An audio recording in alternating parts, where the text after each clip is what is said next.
Today is our QA episode. When someone is looking at converting their guys from hourly rate to piece rate, what advice would you give them? Do you guys know the history of piece rate and where it came from? No, please tell us, Grandpa. No. What was your top line revenue, Drake? What do you actually need? Like the worst decision you can make is, Should I get a controller or a fractional CFO? $3 million a year revenue for reference. How detailed are you being when you're keeping it for your internal books? What financing options have you found to be the best for sales teams? I think AI will take over many tasks that are, What do you add as assets? I think it depends on. Welcome to Beers with Contractors. All right. Tradies, welcome to another episode of Beers with Contractors. Terry, cheers to you. And Drake, we got Drake in the house, meaning Cheers. Drake, our producer. Cheers. He's eating healthy food and drinking water. He's going to be our beacon of maturity today, Terry. Like the little thermometer, it just keeps yes. going up until it bursts and we get canceled. Yep. The designated producer. Yep, that's right. Like, all right, fellas, all right, chill out. But anyway, to show you our maturity level, we should have started the show 15 minutes ago, but we've been just rattling off about all sorts of AI and conspiracy theories and all sorts of stuff going on. But that's funny. Today is our QA episode. We are behind. We try to do these every 8 episodes. I think we're at like 9 to 10 since our last one. So we've had quite a bit building up. And Terry, we should probably give everybody an update on all your OSHA violations up at your most recent property. How's that been going? I know today you were talking about sneaking a boom lift over and hooking up your own 200 amp service in the middle of the night to the building. Yeah, I do have the scissor lift that left you stranded 20 feet up in the air. That is on site, so that has not been repaired yet. And other than that, everything's relatively good. I don't think an OSHA inspector would immediately freak out at, but I guarantee you they could find something if they want something. Well, not if they're not looking at 1 o'clock in the morning on a Saturday night. Like, we could get this done, Terry. Just get the boom lift. I'll just come up there and thick rubber gloves, be like, which one's the wire? And then boom. Hey, we'll get that thing hooked up. Plenty of time. Now, I don't know how many property owners have parked a large RV and or trailer in front of something to do work on a weekend and then moved it come Monday. If you talk to enough investors or property owners, you'll find some interesting stories out there. Yeah, middle of the night, like paying Earl a 12-pack of beer and a few $100 to get it done. Yep. We'll have to add another disclaimer to our show that we do not endorse illegal installations of electrical wiring, septic systems, or any licensed trade. We're just joking, of course. So from our forums, we went ahead and drew up some questions that you guys have been asking. Excited to jump in. Actually, Drake, you were thinking you would not be involved in this, but I'm interested in your input. Terry, yours as well. So, like, first question, should I get a controller or a fractional CFO? $3 million a year revenue for reference. So this is interesting because, first off, if you're doing $3 million a year, I wouldn't even think of controller or fractional CFO at all. Like, if you're doing $3 million a year, like a bookkeeper should be able to do that.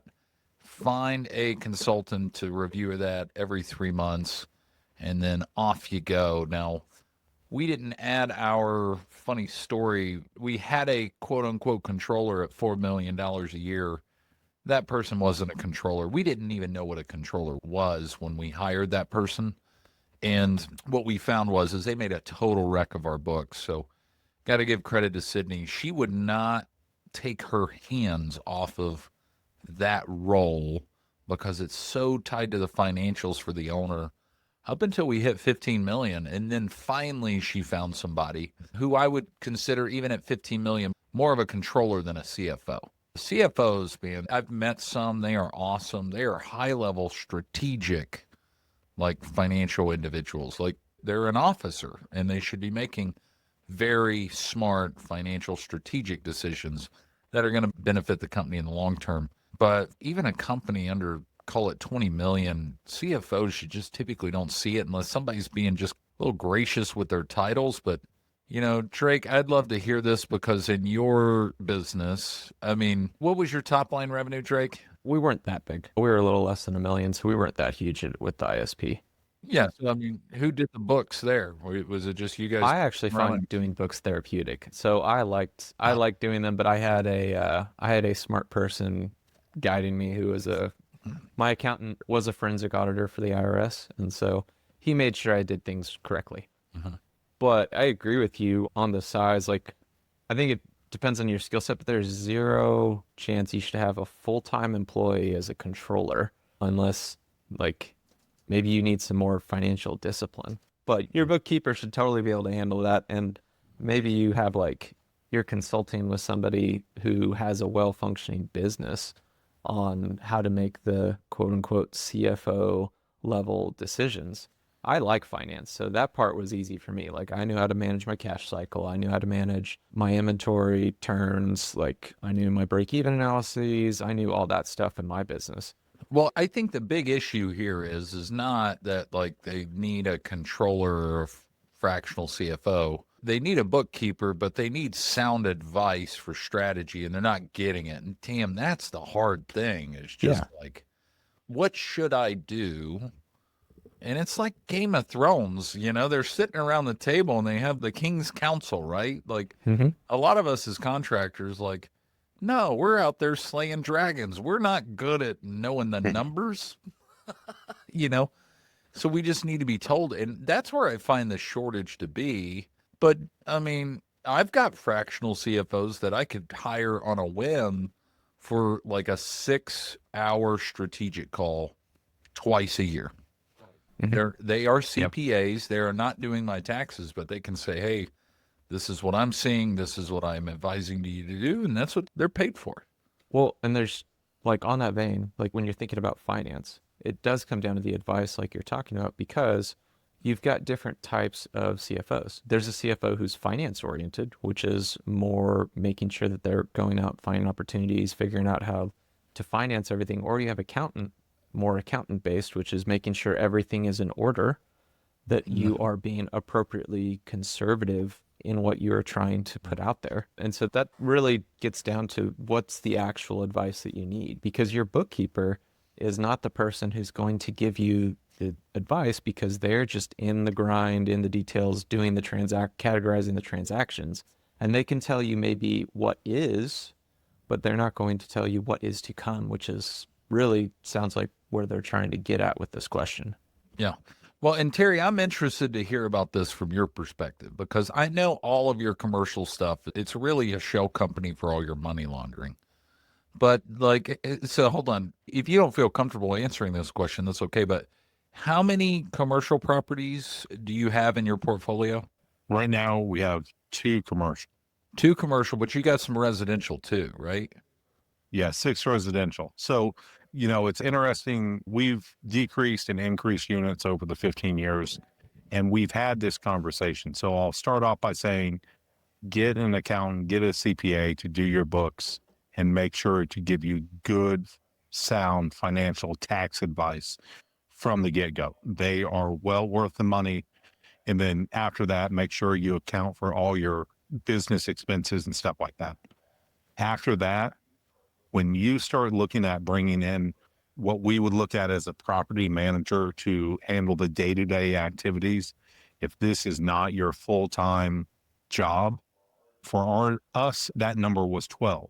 We were going to pull the trigger at 12, hire a full-time property manager to either take a percentage or be on to help expand that business. And I've talked with other investors, real estate investors, and that number is typically about the same, 12, 14. You know, you lose a good chunk of your income when you do that.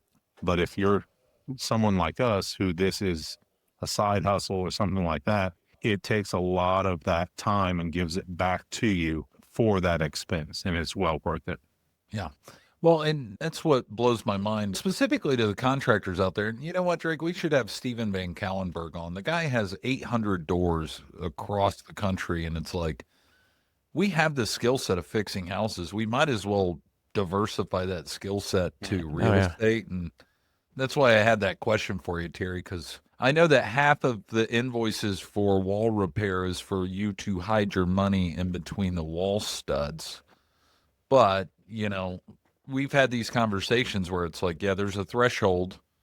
Heck, you and I have talked about it. Like, there's eventually a threshold where it's like, after so many properties for Airbnbs, you eventually just have to have like your own cleaning company, right? It just makes sense. You're just bolting adjacent verticals to it. So, Well, at some point, you take something that you're doing because you either enjoy it or you're really good at it, right?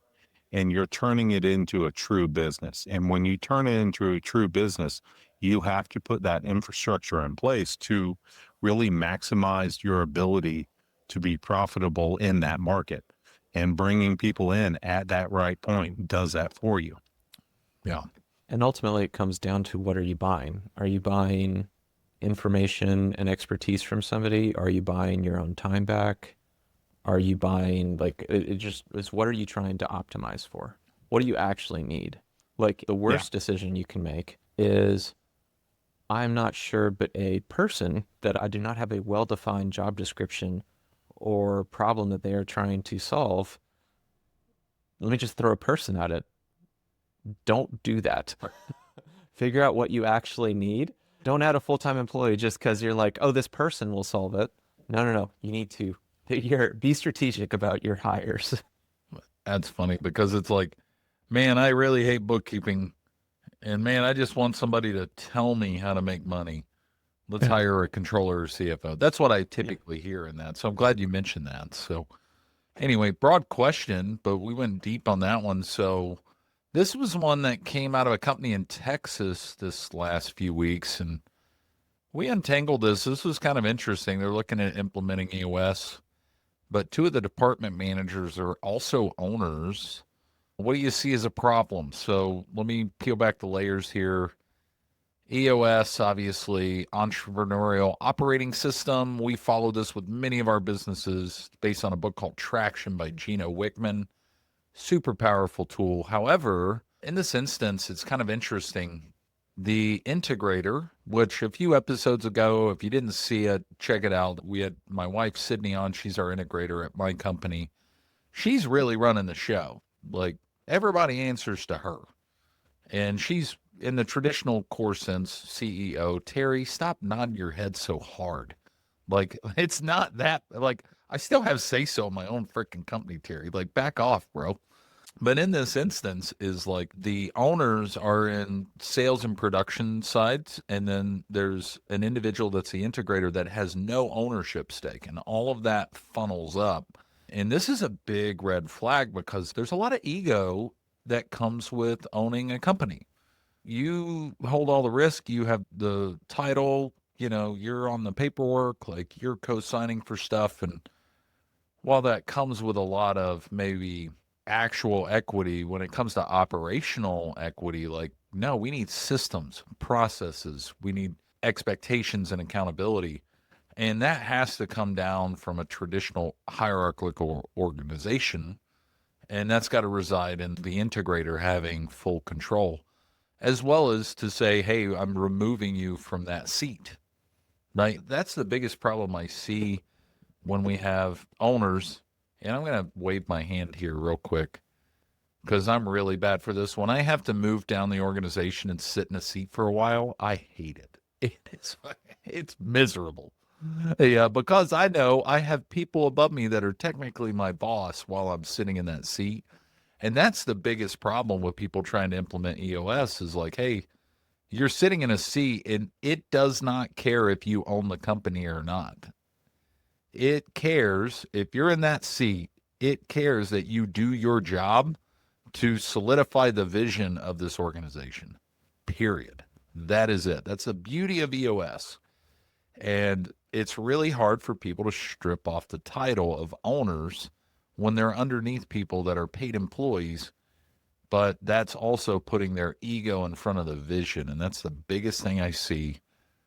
Credit where credit's due. This organization, because I'm sure a few of them are one of our 7 listeners now, may listen to this. They're doing a good job of warming the seats and really making sure, like, hey, are we all on the same page and do we trust one another to execute in our roles? And do we trust one another to wave our hand and say, hey, we're screwing this up? What do we do? And that's powerful. So, Terry, do you ever see anything as good as EOS or Traction instituted in the world of academia? Oh God, no, no. Like I've literally sent Traction, the book, to a handful of my administrators, and I've like, you need to read this, and you need to implement like just the concept of how to run a meeting would literally save hours every month. But when you look at what higher ed looks at and is trying to do, very seldom do you see people who are highly motivated to do things and do things quickly. I think there's a lot of concern about moving too fast and making the bad choice. I like the concept of fail fast when you look at things. I like the idea of trying things and seeing if they work, as long as the consequences aren't too bad. But no, I think if higher ed or if a lot of different organizations would implement EOS, it would benefit them quite a bit. And when you look at Traction and the way it breaks down how people report and how people view themselves within the organization, I think it's very powerful. And I wish higher ed and more organizations I've been involved in would use it wholeheartedly.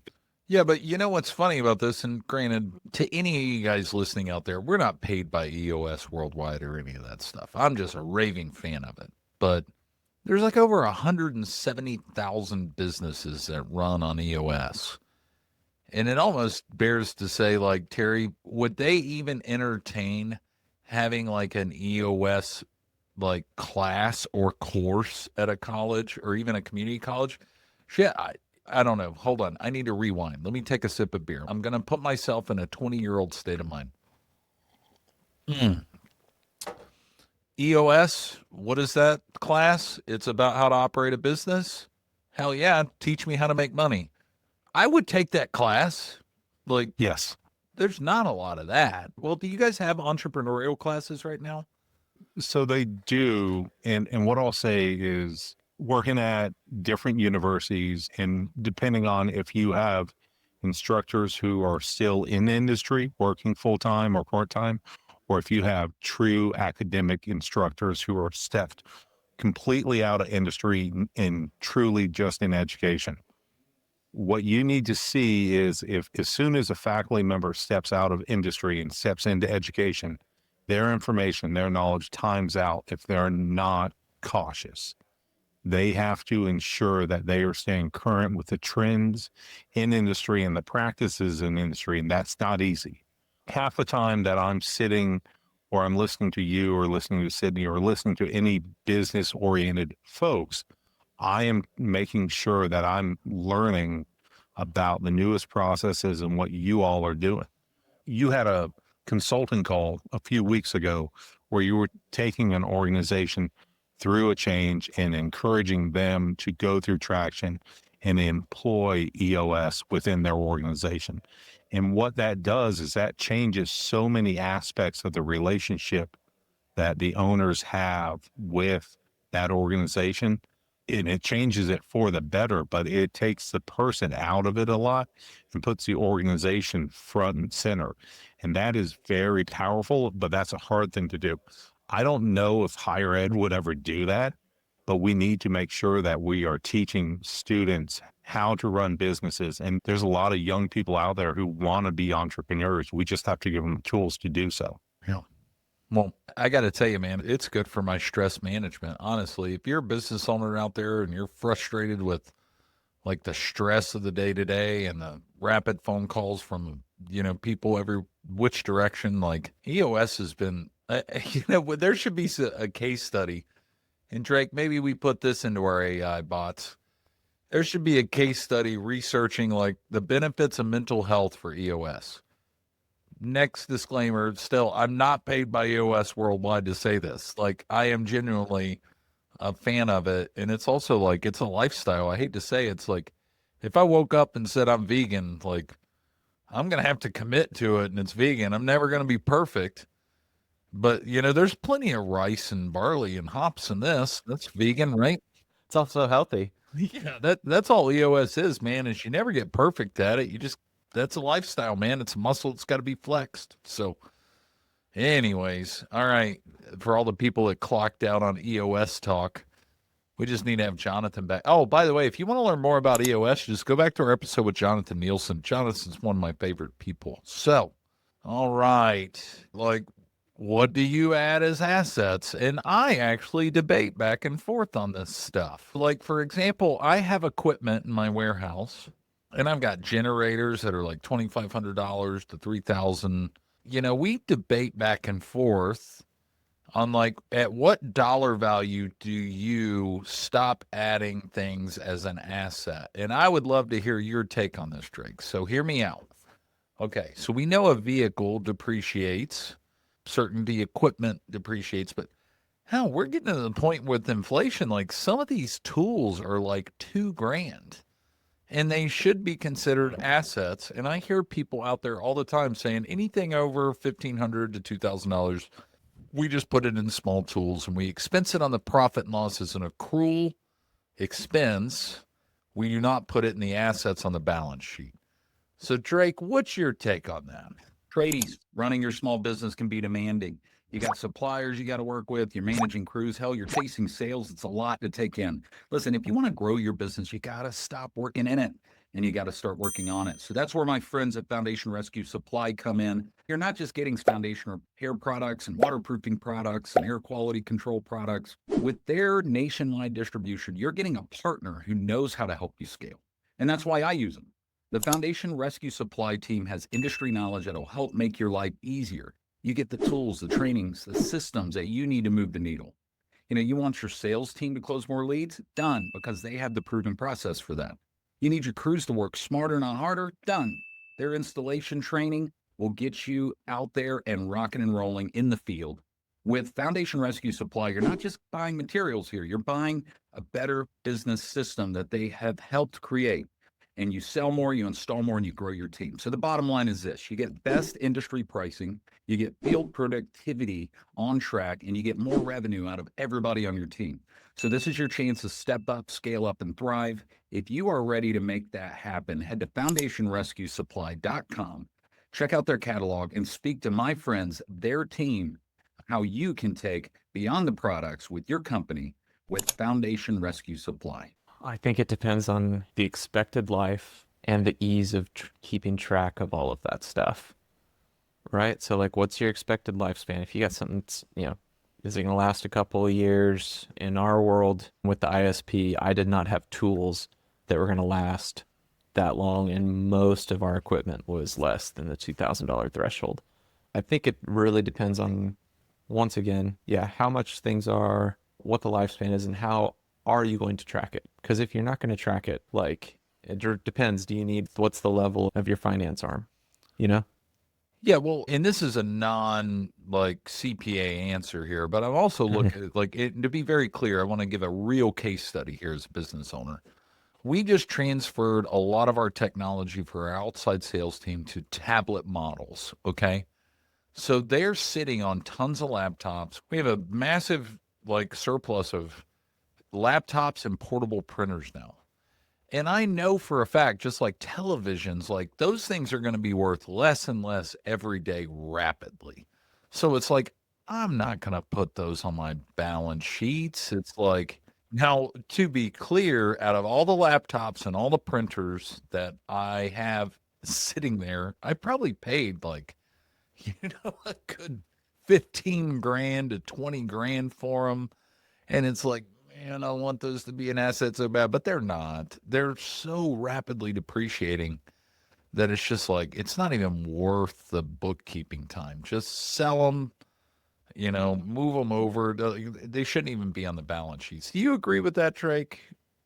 I think that makes a lot of sense. I mean, when you were talking about tools, I was thinking do you have a tool that's like $6,000, $10,000, something like that, and it's going to have a usable multi-year life, hopefully, and it's easier to track. So yeah, I agree with that, because the laptops, especially laptops and technology, IT focused stuff, it's not an asset. It's not generating anything for your business. So also your return on assets is going to be, not important with those assets anyway.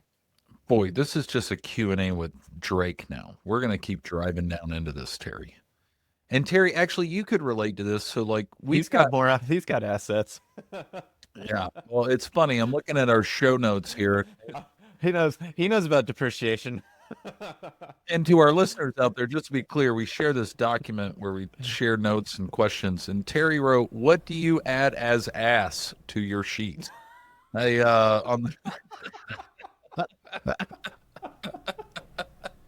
the Terry, like with all the technology, man, we got spell correct, we got all sorts of things, but I think you left that on purpose, sir. Yeah, you're a smart For guy. you, I did. You play dumb, but I know you're smart. But so hold on, Drake. This is an interesting question. My ass is an asset.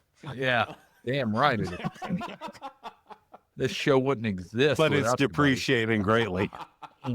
So hold on. So Terry, you see this like because our offices are really close to one another, and we got a geotechnical engineering company, and they have a truck with a drilling rig on the back to do like soil blow tests.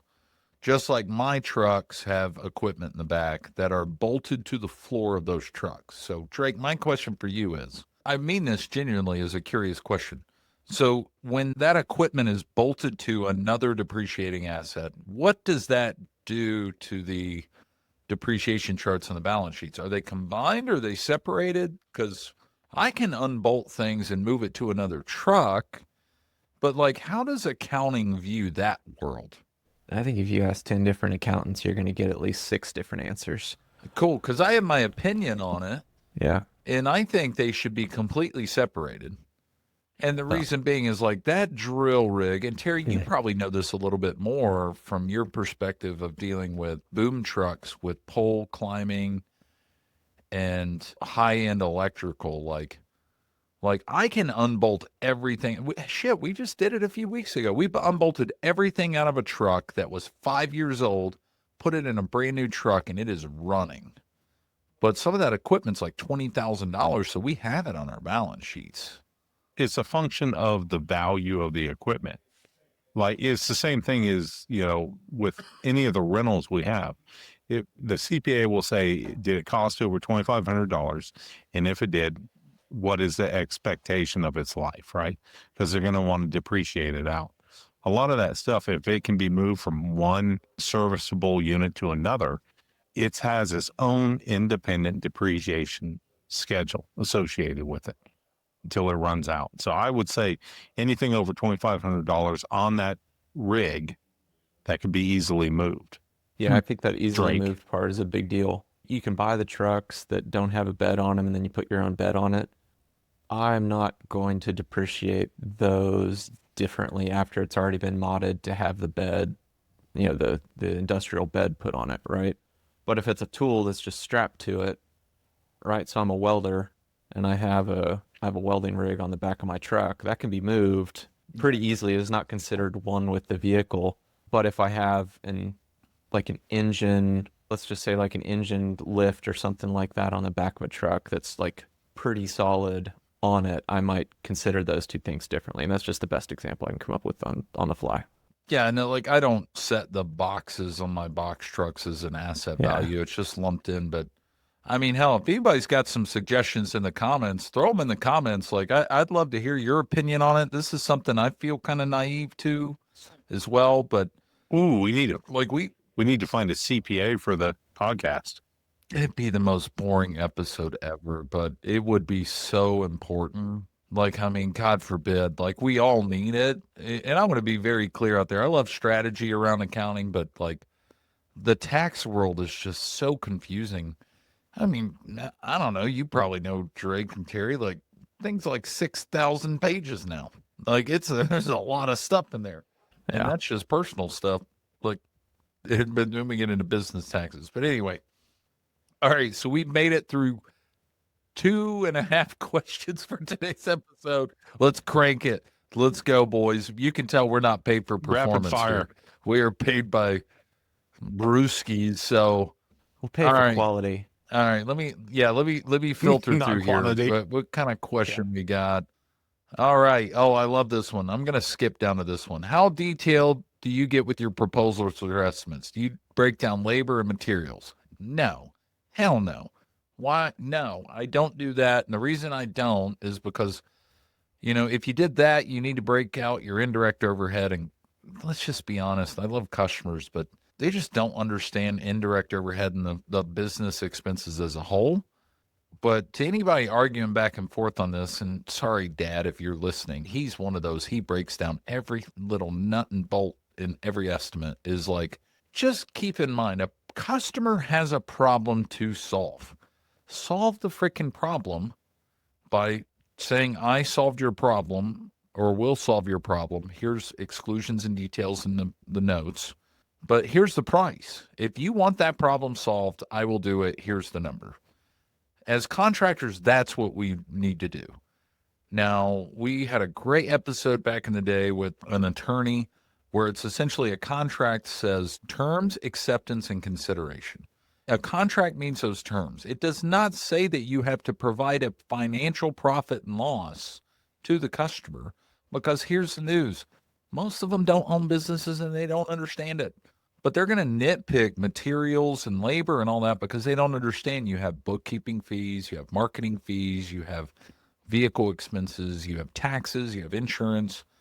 And that's things that are not quantified very well when you're starting to break down a quote. So when it comes down to this, keep it simple. You have a problem. I am solving it. Here's a description of how I'm going to solve it. Here's your number. That's my suggestion. And boy, I know I'm going to get a lot of grief over TikTok and comments on YouTube on this, but man, just keep it simple. And if they ask for it, guess what? No, I'm not going to spend 6 hours going through my financials on this to just get your business. Like, no, this is our process. When you exit out a process in your business, that's when things go sideways. And that took me years to understand because I'm the worst at exiting processes. Now, Will, I would ask, how detailed are you being when you're keeping it for your internal books and your record keeping on historical cost? Well, so there's two sides of that coin. Like, how good are we at the record keeping on like the front end towards the customer versus back end? Then we should break that down. Like change orders. As contractors, we're really bad at documenting change orders. And I want to say I'm guilty just as well. But on the back end, we're never 100%, but we are constantly measuring job costing on every single job because that direct set of expenses are filtering into our global financials. And when something needs to be done, we got to go down that rabbit hole. It's just like an investigation. It's like, man, why was our inventory shrinkage or materials so high? And then we drive down and we find out, oh, wow, we had that one job out of 10 that just went through the roof. Well, why did it go through the roof? Well, we didn't get any assigned change orders. And by the way, a change order is a fancy way of saying you're exiting out of your contract and you didn't document it. So you got to document change orders because you're establishing new contracts. And like, man, it's a constant push and pull.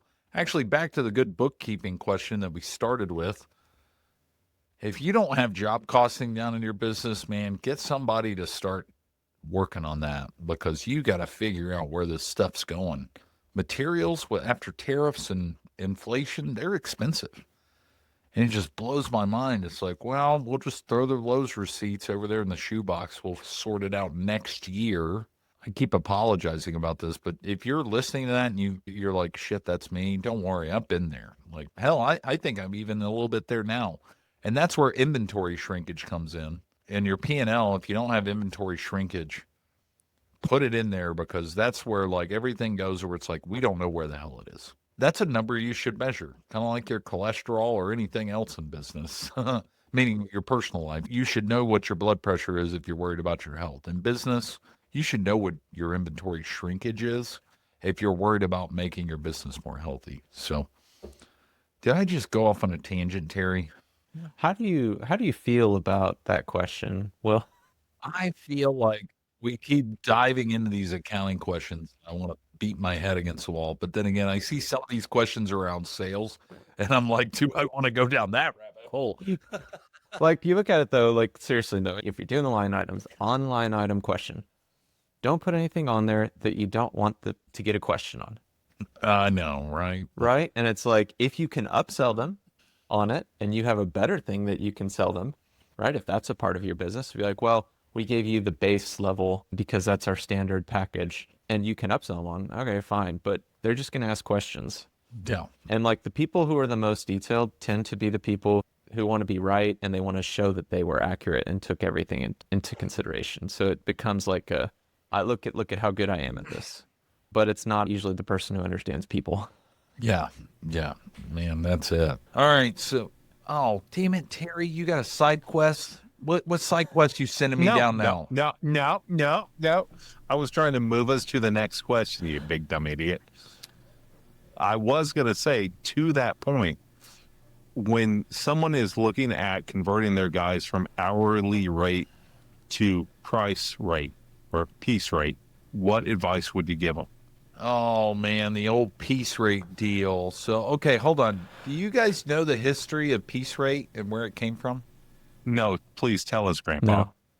Yeah, all right. Terry, get your pencil. All right. So piece rate started during the Industrial Revolution where they paid people by the unit. And guess where it started was manufacturing and textiles and mining. Okay.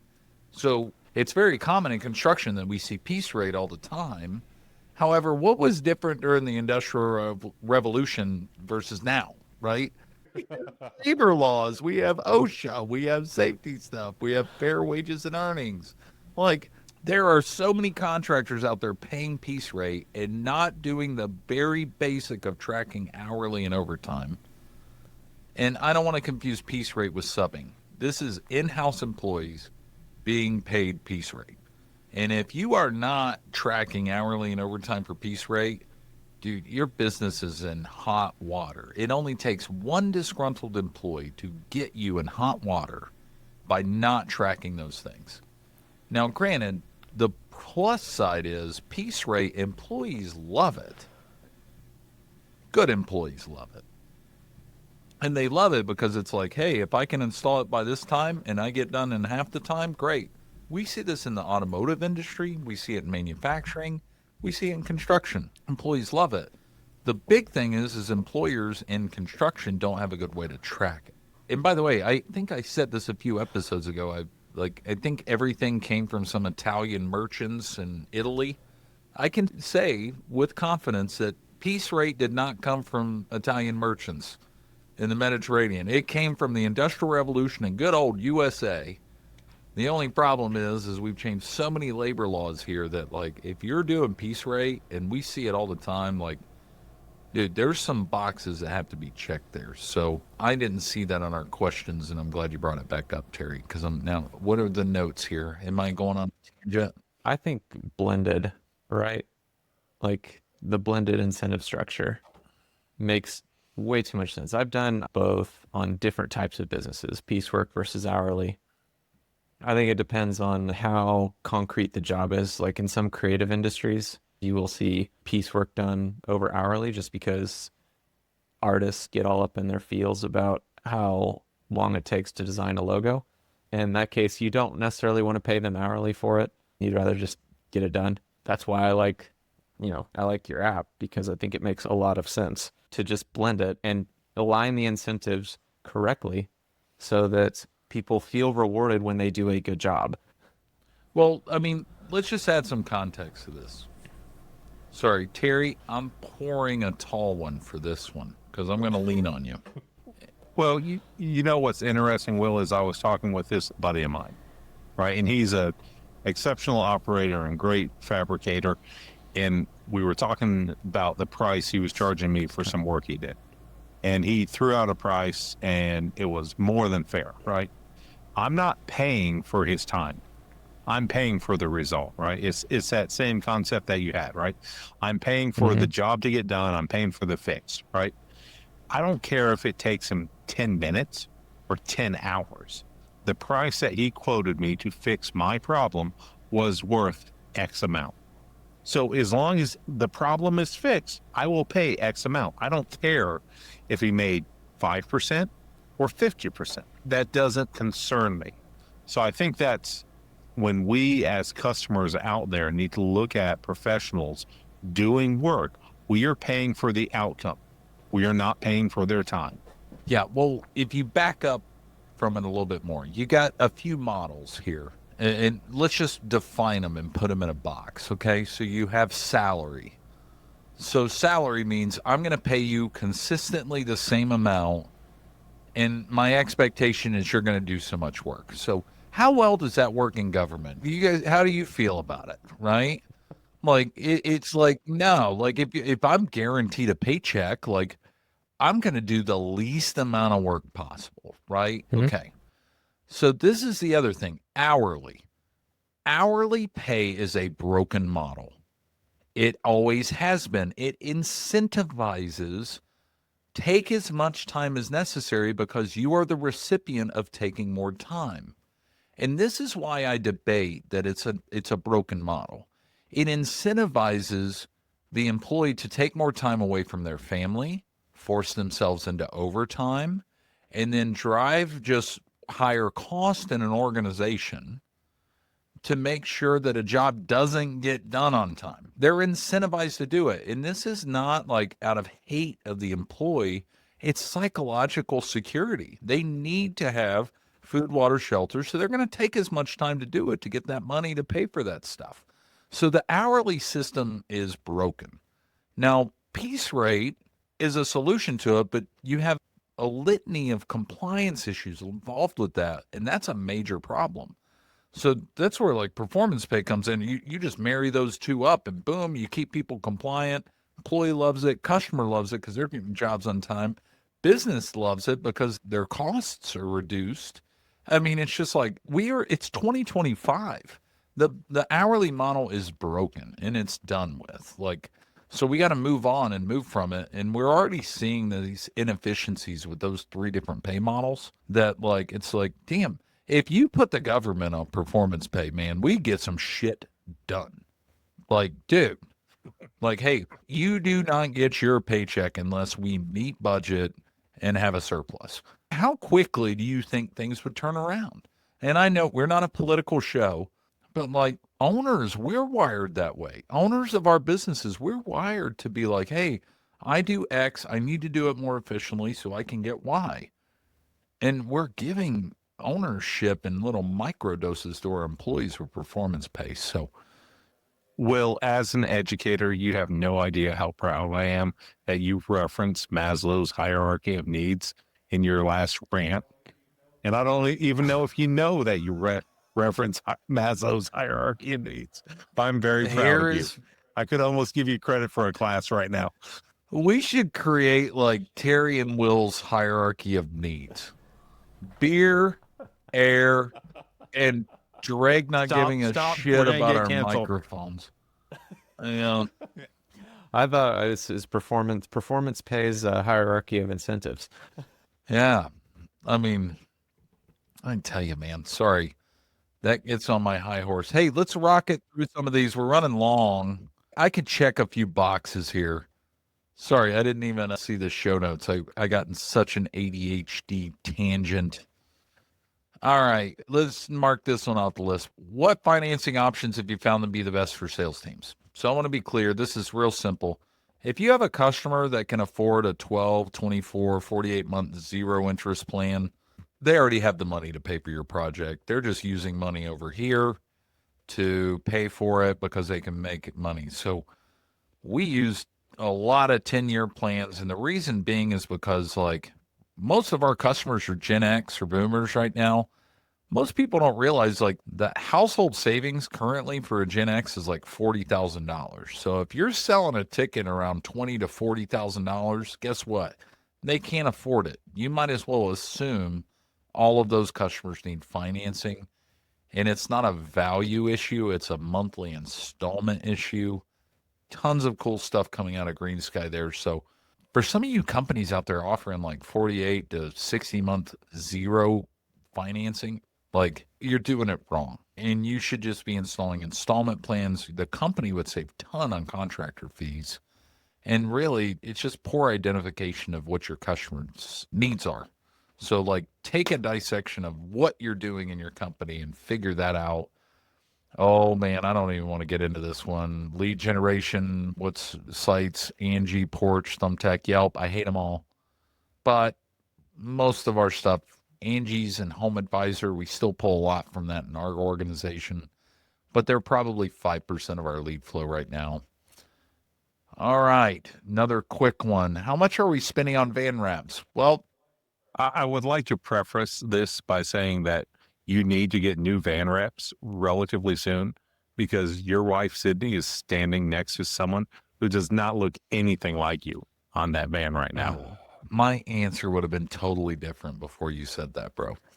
To be clear, our wraps say like our name and services, and it's got a picture of Sydney and I on the side. And what you see on the side of the van, maybe Drake, you can find this in the mix when you crop it up in short form. I do not look like the person that's on the side of the van. The Terry's shaking his. 5 Mile famous. Oh, dude, yeah, be 5 Mile famous, and I love it. There's this like awesome company in our backyard that's just killing it right now on branding. Charlie Go Garage Doors that works with Dan, and like they paid to have those wrapped, and they're done. One expense done. Now, almost 3 years later, continuing to generate leads. So it's like, oh, I will say this about pan wraps. Like, there's always somebody cheaper, but we had a vendor here that was always more expensive. But I actually looked at the thickness of the material and the installation quality, and there was a major difference. And like post COVID, I got really cheap and I got that vinyl installer that was cheaper. All those trucks have to be rewrapped. It's so funny. We bitch about pricing about vinyl wraps and we bitch about customers wanting to be cheap. And like we're the same way. We're wired the same damn way. And to be clear, I'll say this out loud. Like I use Sinorama, and I'm not paid by them to say that, but like Sinorama has their quality of product, dude. Our oldest fleets with no peeling have been done by Sinorama. They've been awesome. And like the quality is just the product is thicker. The installation team varies, obviously, but like, man, those trucks are still on the road, look just like they were done yesterday as long as our guys wash them. They're awesome. So, cool. We knocked off a few check, check, check. All right. What are we going to bitch about next, Terry? We got another question or two in here. Drake, you got one that tickles your fancy yet? Oh, there's an AI question, but I don't know that we have. I mean, it just depends how long you want to go, because once you get me spinning, we might want to have another episode on AI and some of the stuff that's happening. Well, I think real quick, and we can, like, first off, if our 6 listeners made it this far, 7, sorry. I think I can dovetail this question with one that was higher up that we didn't address, which is inside sales comp structures. So if you have inside sales people, which I do, and you're giving quotes, but they're not selling, then you have somebody from the office that's outbound calling and saying, hey, tell me about your experience. Is this something that you want to move forward with? Do you have any questions? AI is going to increase the ability for inside sales for contractors. It's only a matter of time. I dare to say, and Drake, I would love to hear your opinion here. I think within 12 months, AI will take over like inside sales completely. Like, what's your opinion on this? I think at least certain tasks, because they're thinking about jobs. So here's the quick overview. Every job is made up of tasks. And so we want to quickly jump into AI will take over these jobs. I think AI will take over many tasks that are a part of inside sales at the very least, because there'll be certain things that you want some of your inside sales people doing some high value stuff at the end of it. This is what's wild. And the United States is unique. And I got to give like regulation in the United States some credit here. So most companies cannot use AI to do cold outreach for lead generation. The reason being is because the laws are written in the United States around AI as of, 2025 here, middle of the year, that unless the customer has opted in, they are not allowed to receive any type of AI generated robocall or AI call. That's pretty like kudos there. But if I went to a house, and this is important, you need to make sure that if a customer books an appointment, that they are giving an opt-in to certain outreach.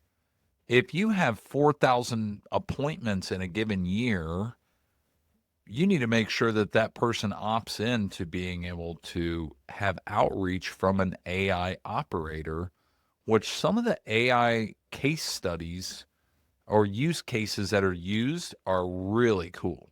And we're already using this for booking appointments right now, where somebody's going on a website and they're communicating to AI. We build out the use cases and it's booking the appointment directly to what we use as Salesforce. But inside sales, man, I foresee that unsold appointments will be completely procured from an AI sales generator where they will just call and follow up. They already know exactly the objections that are going to be done, and then they just push it.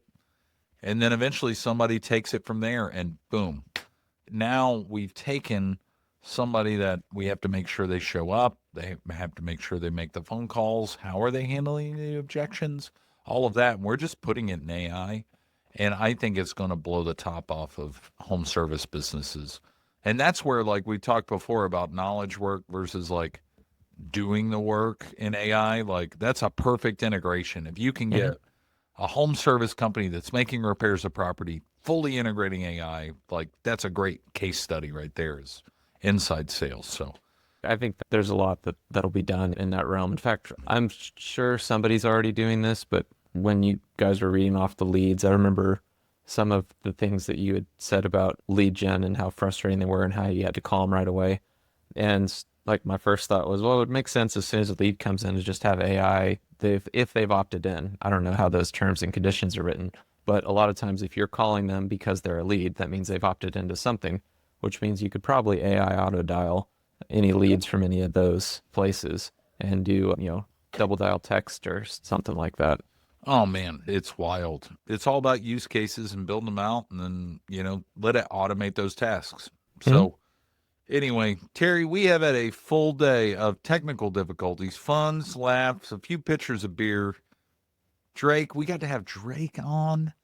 Dude, Hashtag blessed. I like having Drake on, man. It's cool. Like, it's funny. He joins in and it's like, hey, Drake, you're going to be on air today. And he's like, hold on, I got to log off.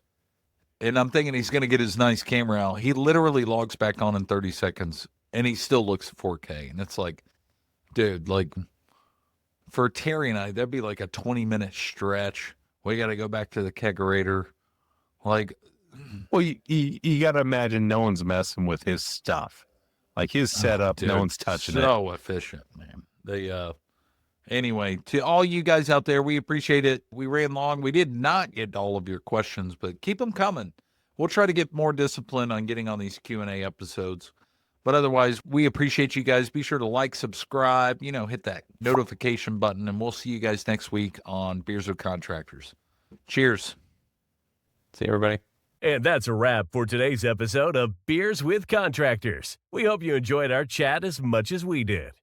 Before we say our final goodbyes, a friendly reminder. Beers with Contractors encourages responsible drinking. If you choose to enjoy a beverage during our time together, please do so in moderation and only if you're of legal drinking age in your country or state.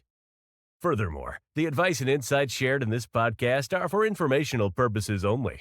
Always consult with professionals and experts in your field, and be sure to follow local laws and regulations regarding licensing and permits. We're here to help, entertain, and inspire, but your safety and compliance are important. So, as you head out into the world of construction and contracting, remember to build responsibly and make decisions that stand the test of time. Thanks for joining us today. We'll catch you on the next episode of Beers with Contractors. Until then, cheers to your success.